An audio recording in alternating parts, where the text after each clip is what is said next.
ആറാം വയസ്സിൽ കൈവിട്ട ലോകം 21-ൽ തുന്നിച്ചേർത്ത് നൌഷാദ്. ശബരിമലയാണ് വഴിത്തിരിവ്. 6 വയസ്സിൽ കൂട്ടം തെറ്റി ഉറ്റവരെ നഷ്ടപ്പെട്ട സുഹാസിനി 21-ാം വയസ്സിൽ വീണ്ടും രക്തബന്ധത്തിലേക്ക് ചേർന്നു.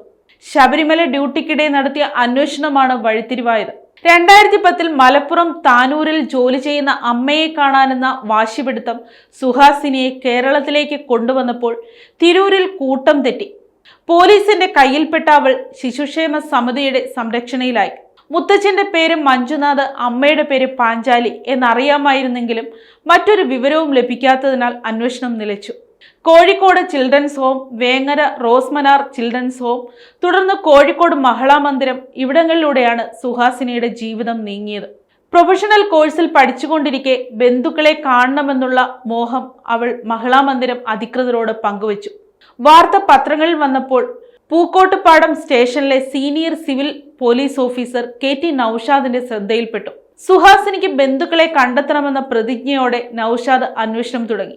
ശബരിമല ഡ്യൂട്ടിക്കിടെ തീർത്ഥാടകരോട് സുഹാസിനിയുടെ പഴയ ഫോട്ടോ കാണിച്ച് അന്വേഷിച്ചപ്പോൾ പിതാവിനെയും സഹോദരിയെയും കുറിച്ചുള്ള വിവരം ലഭിച്ചു. തുടർന്നുള്ള അന്വേഷണത്തിൽ സഹോദരി മഞ്ജുളയെ സുഹാസിനിക്ക് മുന്നിലെത്തിക്കാൻ സാധിച്ചു.